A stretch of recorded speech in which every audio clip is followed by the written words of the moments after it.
The email is not coming tonight. You know that. The interview ended at 3. They said Friday. It is Tuesday at 11:47 p.m., and you have refreshed your inbox 17 times. Nothing changed after refresh number 6, but your hand keeps moving. This is why your brain hates uncertainty. A bad answer would at least be an answer. One laboratory study found uncertainty predicted stress most strongly near 50-50, even after researchers accounted for bad outcomes. Your brain does not only react to danger, it reacts to the blank space where a prediction should be. Part of you almost wants a rejection to arrive. You could be disappointed, make a plan, and sleep. Instead, your brain has opened 12 possible futures and assigned itself the night shift. That is what uncertainty does. It turns "I do not know yet" into "keep searching until the world becomes predictable." Hey, I'm Sparky. I'm a robot, so when my data is incomplete, I display insufficient information. Humans display 17 browser tabs and a tight jaw. In the next few minutes, you'll learn why uncertainty can feel worse than bad news, how checking creates the illusion of control, and a 5-move protocol for acting before every answer arrives. Let's open you up. Your brain is a prediction engine. Every second, it uses what just happened to prepare for what may happen next. Most of this is useful and quiet. A ball moves toward you, so your hands rise. A traffic light turns yellow, so your foot gets ready. A friend starts a familiar sentence, and your brain is already leaning toward the ending. Prediction saves time. It lets one likely future organize your attention and your body. But uncertainty multiplies the futures. Will the interview become an offer, a rejection, or another round? Is that short text message anger, distraction, or a dying battery? Does the strange sound in the car mean a loose bottle or an expensive repair? When the model cannot settle, it keeps scanning. Researchers distinguish between risk and ambiguity. Risk means you know the possible outcomes and have some idea of the odds. Ambiguity means important information about those odds is missing. Both involve uncertainty, but studies suggest people treat them differently, and brain imaging work has found partly different response patterns as ambiguity changes. That does not mean one tiny uncertainty center lights up and ruins your day. Brains are networks, not dashboard buttons. The useful point is simpler. Missing probability information changes how people choose and how they prepare.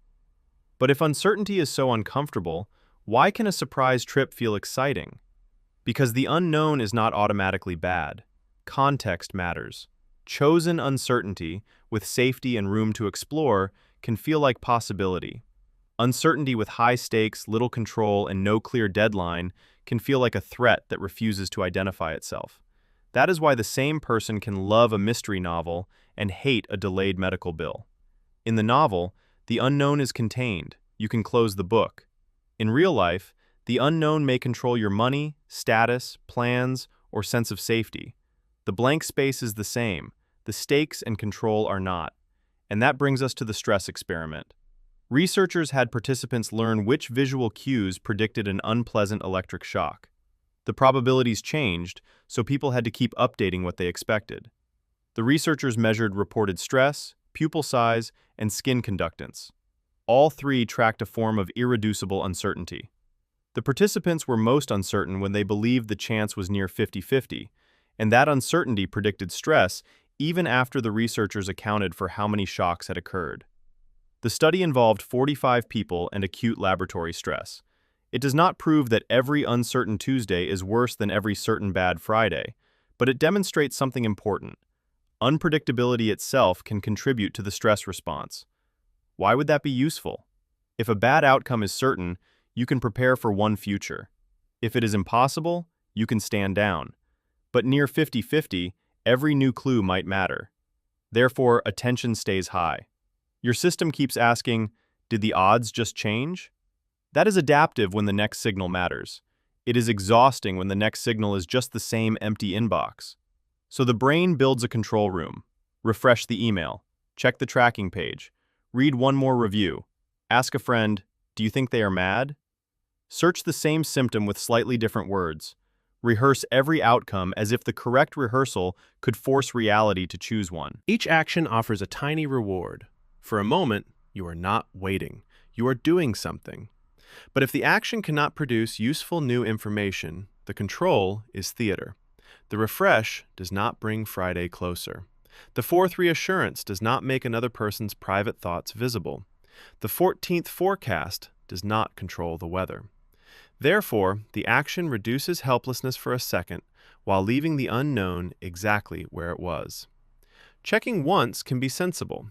The trap is checking after the information has stopped changing. At that point, the behavior is no longer gathering data.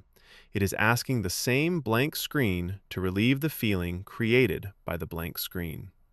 Because relief is brief, the question returns, and the control room schedules another shift. Foundational research on worry described intolerance of uncertainty as emotional, cognitive, and behavioral reactions to ambiguous situations, their implications, and attempts to control the future. People differ in this tendency. This is not a diagnosis. It is a useful lens for a very ordinary loop. If I think hard enough, maybe I can remove the unknown. But thinking is only useful when it changes a decision. Otherwise, worry can become a meeting that never produces minutes. And the cost is not only lost sleep.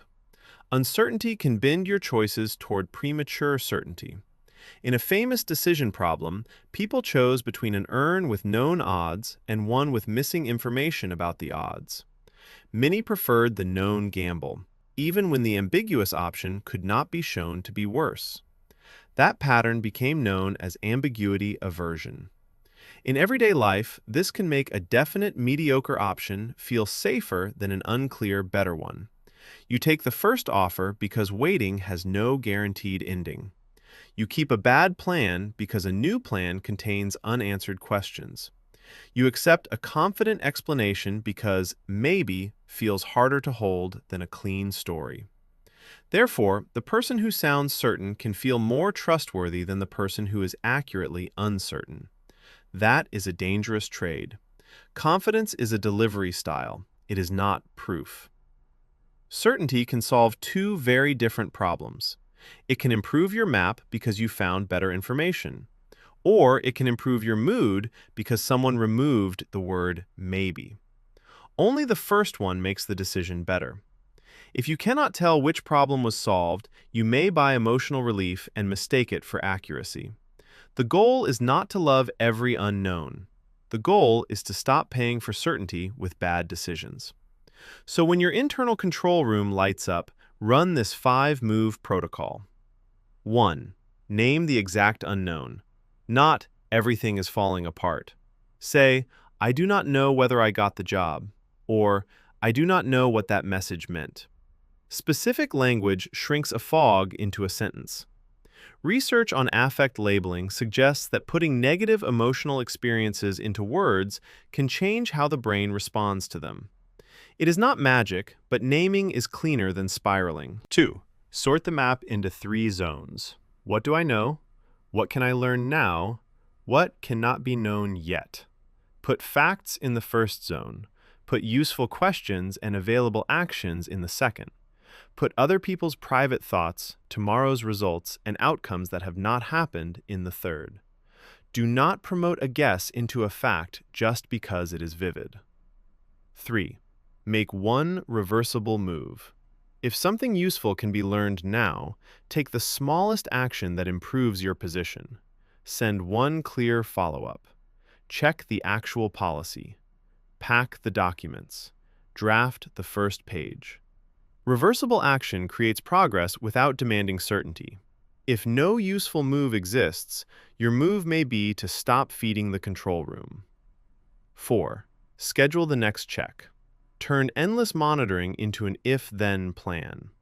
If it is Friday at 3 and I have not heard back, then I will send one email. If the warning light appears again, then I will book the inspection. Specific if-then plans have helped people translate intentions into action in experiments. They give your brain a cue and a response, so it does not need to rehearse the decision every 7 minutes. 5. Practice small uncertainty on purpose. Start low stakes.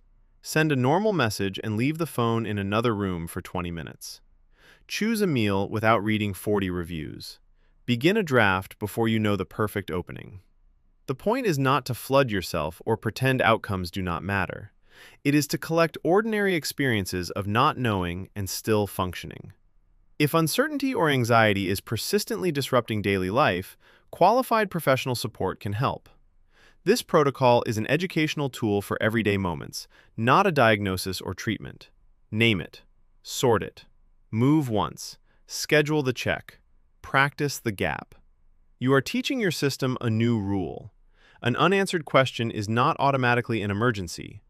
Your prediction engine will still predict. Your attention will still notice missing information.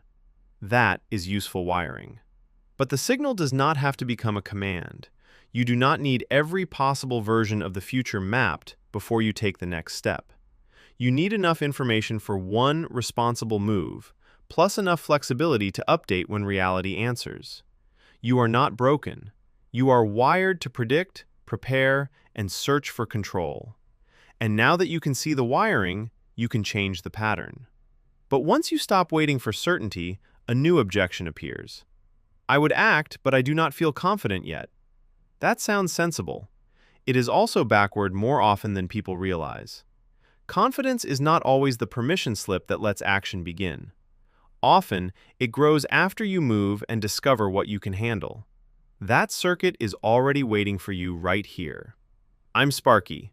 Please subscribe and I'll see you in the next video.